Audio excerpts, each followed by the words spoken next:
You don't match our aesthetic. That's what my mother said when I asked why I'd been digitally erased from our family Christmas photo.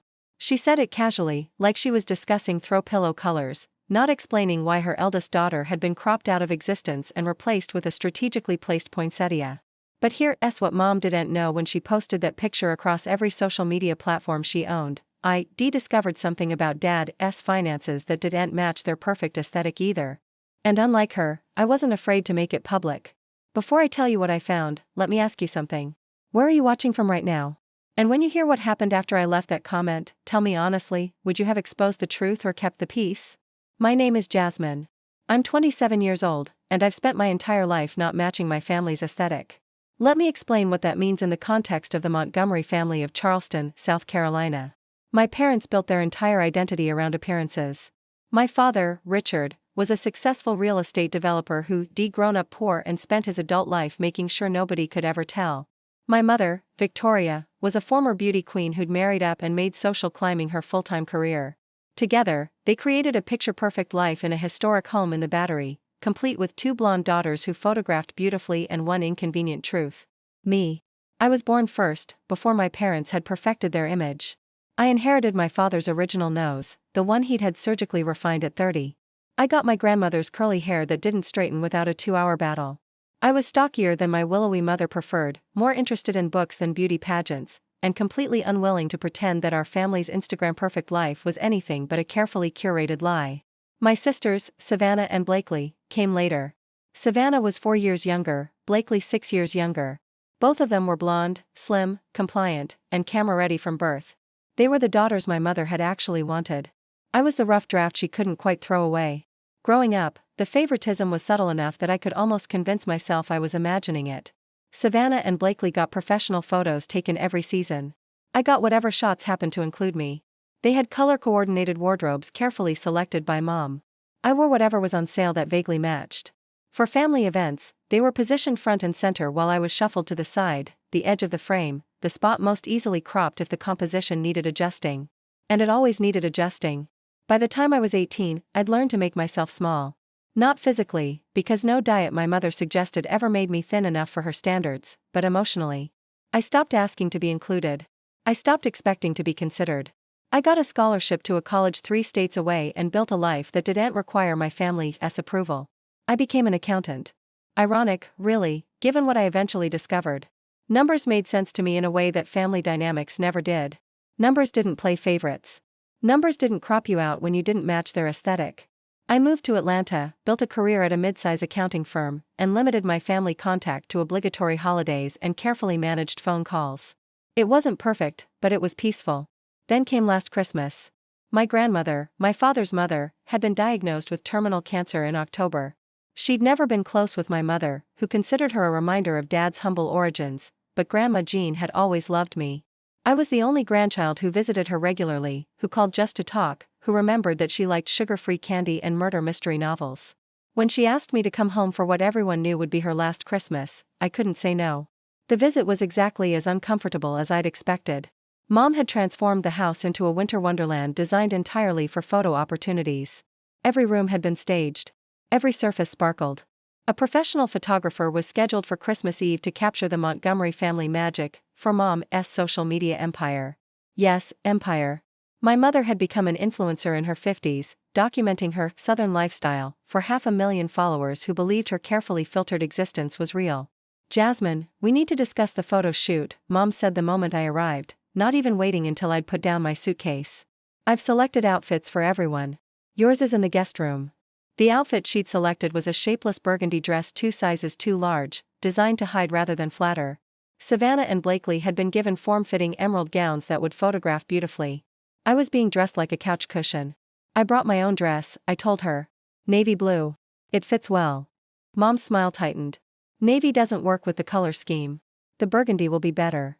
Better for whom? Better for the aesthetic, Jasmine. You know how important this is to me. I wore the burgundy dress. I hated myself for it, but Grandma Jean was watching from her wheelchair in the corner, and I didn't want her last Christmas to be marred by family conflict. So I put on the shapeless sack, stood where I was positioned at the far edge of the frame, and smiled until my face ached. The photographer took over 200 shots. Mom reviewed every single one on her iPad, her expression growing increasingly pinched. "The composition is off," she muttered to the photographer, but loud enough for me to hear. "Can you adjust in editing? Maybe tighten the frame on the right side?" The right side. Where I was standing. Grandma Jean caught my eye from across the room. She shook her head slightly, her expression sad. She'd seen this dynamic play out for 27 years. She'd tried to intervene when I was younger, but my father always sided with my mother, and eventually Grandma had stopped fighting battles she couldn't win. Christmas Day passed in a blur of staged moments and forced cheer. Grandma Jean tired quickly and spent most of the afternoon resting. I sat with her while the rest of the family continued their photo marathon. "I need to tell you something," Grandma whispered, her voice thin but urgent. "About your father. About money he's been hiding." I leaned closer, confused. "What do you mean?" "There's an account. I found out years ago, but I was too sick to do anything about it. He's been siphoning money from the family business for almost 15 years. Setting it aside in a separate account that your mother doesn't know about." She gripped my hand with surprising strength. "He's planning to leave her. He's been planning it for years. Building his escape fund while she builds her fantasy world." I stared at her. "How do you know this?" "I did his books when he was starting out. I know how he thinks. And I know how to find things people try to hide." She pressed a folded piece of paper into my palm. "Account numbers. Bank information. Everything you need to verify what I'm telling you." "Why are you telling me this?" Grandma Jean smiled, a ghost of her former mischief. "Because your mother has been cruel to you your entire life, and your father has let her. Because when I'm gone, you'll need leverage to protect yourself.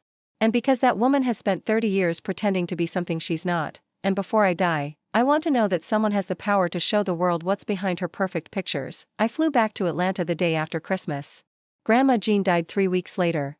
I cried for days, mourning the only person in my family who had ever truly seen me. And then I started digging. It took me 2 months to verify everything. Using the account information Grandma had provided and my professional skills as an accountant, I traced my father's hidden finances through a maze of shell companies and offshore accounts. The amount was staggering. Over $800,000, accumulated over 15 years, hidden from my mother, hidden from the IRS, hidden from everyone except a dying old woman who knew her son too well. My father wasn't just planning to leave my mother. He was planning to leave her destitute while he walked away with almost $1 million she didn't know existed. I documented everything. Screenshots, account statements, transaction histories. I saved it all to a secure cloud folder and waited for the right moment. The moment came on a Tuesday in February. I was scrolling through Instagram during my lunch break when I saw it. My mother had posted the professional Christmas photo. The one with the entire family posed in front of the massive tree, everyone in their coordinated outfits, everyone smiling their perfect smiles. Everyone except me. I had been cropped out completely. Where I'd stood at the edge of the frame, there was now empty space filled by a decorative poinsettia that had definitely not been there during the shoot. The photo showed my parents, Savannah, Blakely, and a potted plant. The caption read, "Our perfect Christmas with our perfect girls. #blessed family #Southern Christmas #family is everything, family is everything. Unless you don't match the aesthetic." I called my mother. She answered on the third ring, her voice bright and artificial. "Jasmine, did you see the photo? Doesn't it look gorgeous? I'm not in it." "What?" "Oh." A pause that told me she'd hoped I wouldn't notice. The photographer suggested tightening the composition. "You were on the edge anyway, and the balance was better without me." "Without the extra negative space on the right side," Mom corrected smoothly. "It's not personal, Jasmine. It's just aesthetics. You don't match our aesthetic, that's all. The colors were wrong, and your hair was frizzy that day, and honestly, the photo is better without the distraction." I was a distraction. 27 years as her daughter, and I was a distraction from her aesthetic. "I understand," I said quietly. "I knew you would. You've always been so reasonable, Jasmine. Not like your sisters, who would throw a fit over something like this." "I'm not going to throw a fit, Mom." "Good girl. Now, I have to run. I'm meeting with a brand about a potential sponsorship. Love you." She hung up before I could respond. I sat at my desk for a long time, staring at the Instagram post. 4,847 likes. 312 comments, all variations of "beautiful family," and "goals," and "so blessed." 500,000 followers believing the lie my mother had built. And then I started typing. My comment was simple: "Nice photo. Should I post the one of Dad's secret bank account? The one with $800,000 that Mom doesn't know about?" I hit enter. For 30 seconds, nothing happened. Then my phone began to vibrate. And it didn't stop. Mom called first. I let it go to voicemail. She called again. And again.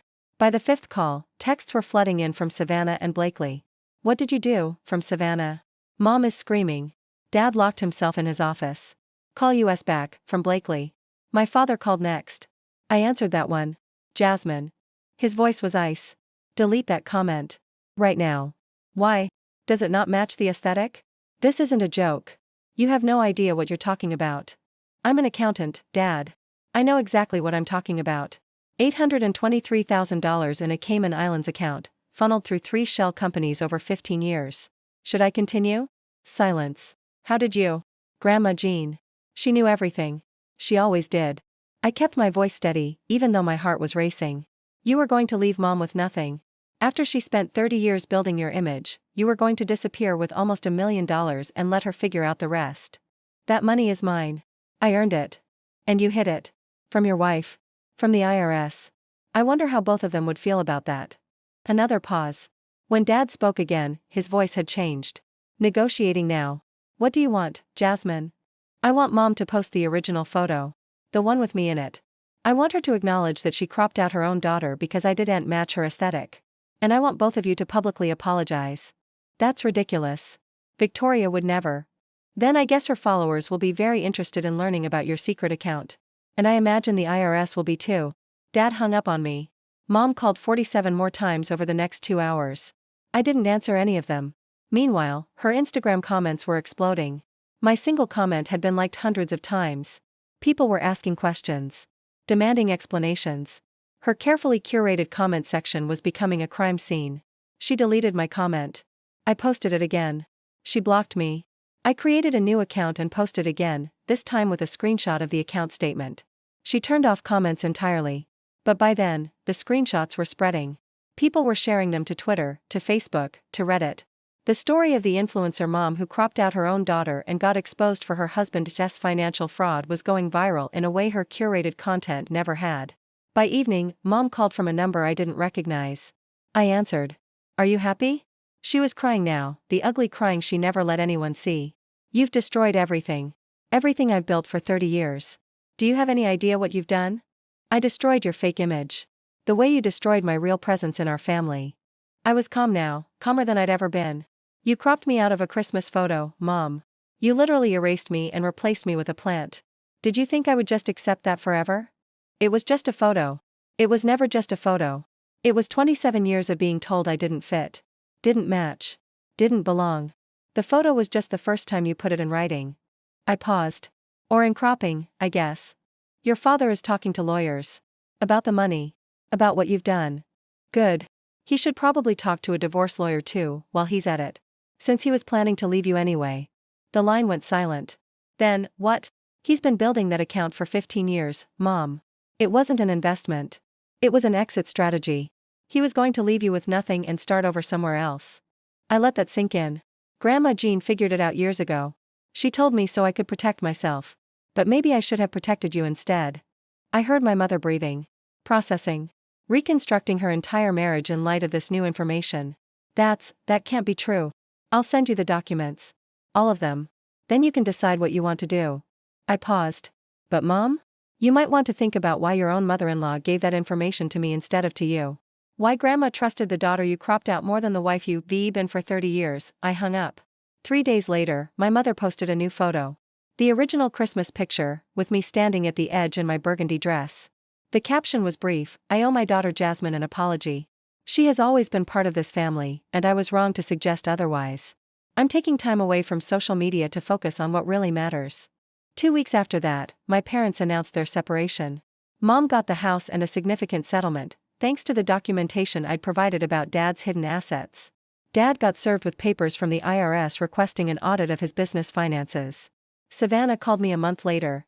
She was furious at first, blaming me for destroying the family. But somewhere in her rant, she admitted something she'd never said before. "I always knew Mom treated you differently. I just never said anything because I didn't want her to start treating me that way too." "I know," I told her. "That's why I don't blame you. You were surviving the same dysfunction I was. You just had a different strategy." Blakely hasn't spoken to me since. I think she's still processing. Or maybe she's just not ready to admit that the perfect family she believed in was always a lie. My mother and I have had exactly one conversation since everything imploded. She called on what would have been Grandma Jean's birthday. She didn't apologize exactly, but she said something that surprised me. I spent so long trying to create the perfect image that I forgot to see what was actually in front of me. You were always the strongest of us, Jasmine. I just couldn't admit it because it meant admitting I needed to be strong too. It wasn't enough. It might never be enough. But it was a start. Last month, I went back to Charleston. Not for my parents, but for Grandma Jean's grave. I brought sugar-free candy and a murder mystery novel, left them beside her headstone, and told her everything that had happened. You were right, I said to the cold marble. About all of it. And I hope wherever you are, you're finally seeing a picture where everyone who matters is included. I took a photo of her grave with the offerings I'd brought. I posted it to Instagram with a simple caption, "For the woman who always saw me, even when others chose not to. Thank you for the truth." It got more likes than any of my mother's curated content ever did. If you're watching this and you've ever been cropped out, edited away, or told you don't match the aesthetic of people who should love you unconditionally, I want you to know something.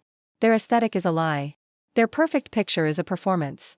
And you don't need to fit into frames that were designed to exclude you. Build your own frame. Fill it with people who see you as you are, not as they wish you could be. And if someone tries to crop you out, show them what else doesn't match their aesthetic. The truth has a way of ruining perfect pictures. If this story spoke to you, drop a comment below. And make sure to subscribe so you don't miss what happens next.